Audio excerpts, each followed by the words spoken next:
everyone. My name is Consulate, and I am here because I noticed that through the episodes that we do at the moment, they are pretty long episodes, and I wanted to kind of break down some of my key takeaway that I have taken from each conversation that I am having with any of our guests, be able to break it down and also just what my thoughts are and some of the things that I've been able to learn. And I do hope that this conversation allows you to also just pick out the small key points that I've been able to pick out through these conversations. Like just breaking down today is a conversation with Renee that I had. I've picked about 5 to 6 takeaways that I would love to be able to just address and to be able to actually just work through, see what I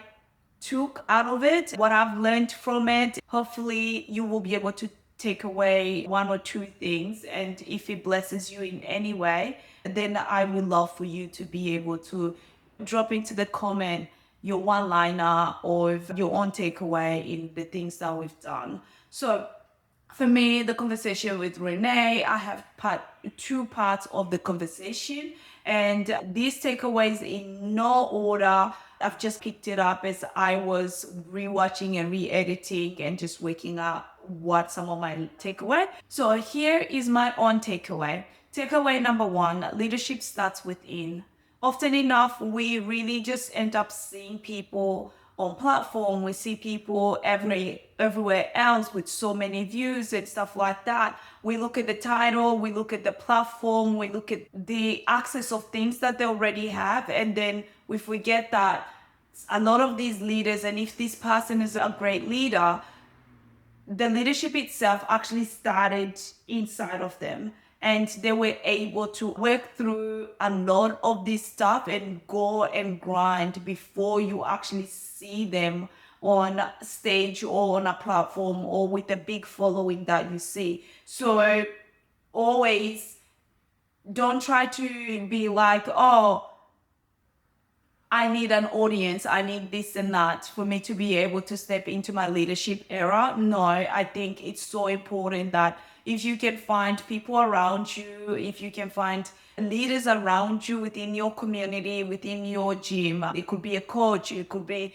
a church facility, it could be a community event, it could be your neighbor, or it could be someone who is just in a higher position, and just be able to see if they can help you to be able to get to that leadership and just learn and allow yourself to soak in as much as you can soak in. And then number two is you can't sustain what requires you to pretend.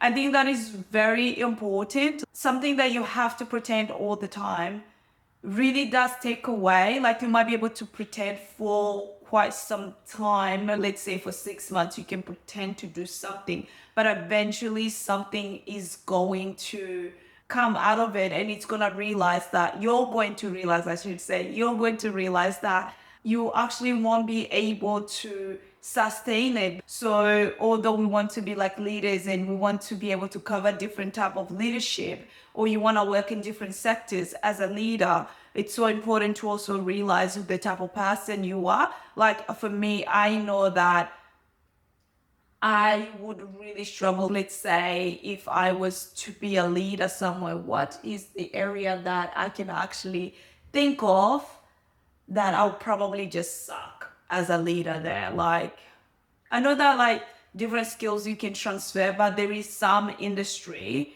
that you could really struggle as a leader. So you should, I believe like it's so important that you should always try to find something that is closer to who you are as a person. And that way you're not having to pretend as much. Or if you want to be that person, learn the skills to allow you to be able to be that person. It's so important that you're not having to feel like you have to perform, you have to pretend.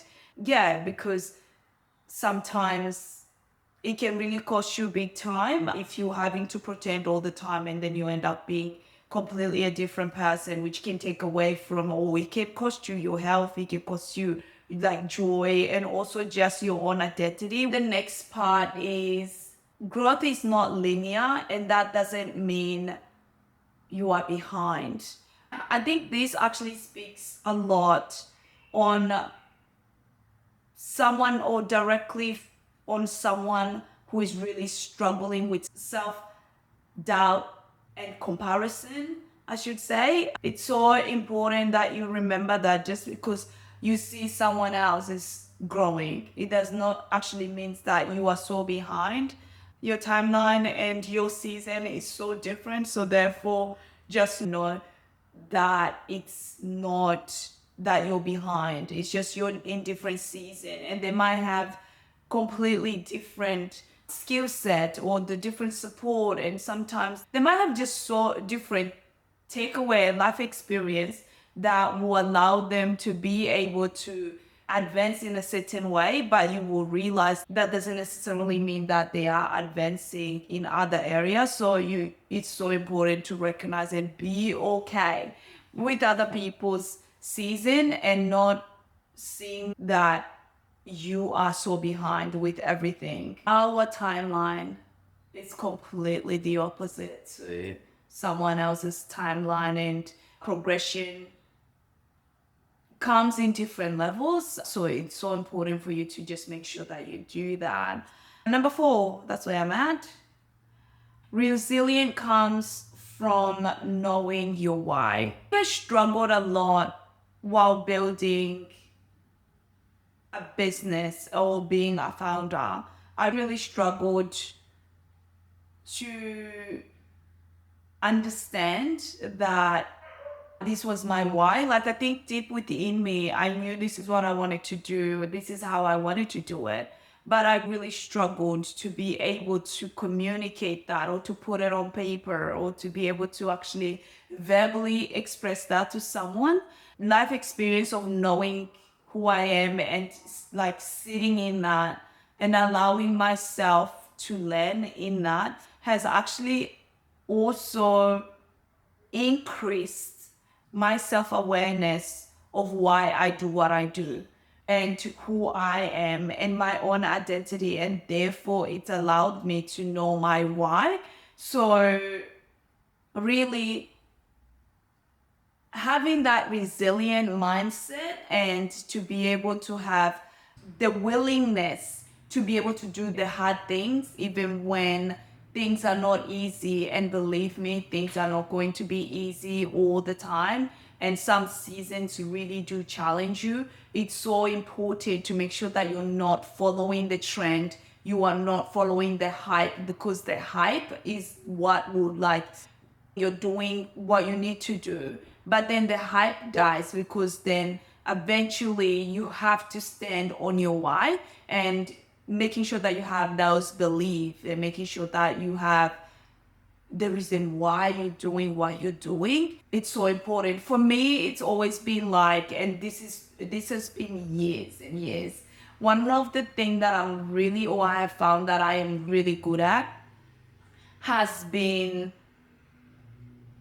knowing that I can meet a person and I will be able to speak into their life and be able to recognize their strength and speak into their strength, and be able to allow them to see some of their weaknesses.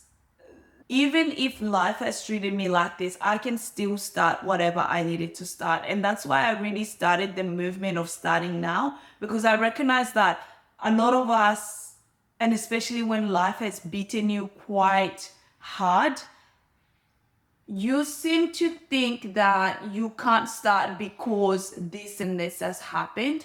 But really, that's not true. Like, somewhere out there, because you've gone through A, B, C, whatever the situation is, it can also be the strength or the thing that you needed to be able to start your next thing. So for me, it's so important that you build those resilient, and you make sure that you will use that to be able to find your purpose in this life and finding your why. And for some people, I'm sure there's someone out there who's, I just know my why. In this situation, I really want to speak, or the people that I like to speak to is the ones that really struggle to just start the thing that they feel that is in their heart. So yeah, so that's my takeaway on that. And then the fifth one is you don't need to be ready. You just need to have the heart that is willing. The heart that is willing will allow you to learn new skills. It will allow you to learn who you are. It will allow you to learn the type of leader that you are. It will allow you to see what you've done. But a lot of times when we are just stuck in that mindset where we're just spinning away, where we're just like, I'm not ready, or I'm still waiting for this and that to happen, or this and this. I've ran a close brand knowing that I know I'm not the person that is qualified to run the clothes brand, but I have always gone, I'm just going to do it anywhere because I like this and that, and I feel that I can take something out of it. And the clothes brand, it is where it is right now, and the future is still yet to be determined. But at the same time, I'm here, I'm willing, and I'm leaning, whether it goes on or not, it will allow me to be able to say, I took something out of it. I learned this and that from it. So just having the heart to be able to say, I'm going to do it anyway, it will just give you the confidence that you need, and you don't have to be perfect, because waiting for you to be perfect will actually delay your growth. Sometimes you have to actually get off the knees and start that project and allow God to show up in that space so that you can be the person that God has called you to do or to be. My sixth takeaway is comparison pulls you out of your own lane. Comparison does actually pull you out of your own lane. Your timeline is shaped completely different to anyone else. So make sure that your own doubts or self-confidence or anything that might be stopping you does not, or your eyes doesn't wander too much on what everybody else is doing, because everyone else could be running a completely different lane or could be running at a completely different race, because you don't truly understand the dream that they have or the why they're doing what they're doing. But because you're busy wondering and watching, you won't actually be able to stay in your lane and progress to the next step, because some of these things do take time, and you need to make sure that you are in the mindset that you can just stay in your lane, because as an entrepreneur, that's what it is. And as a leader,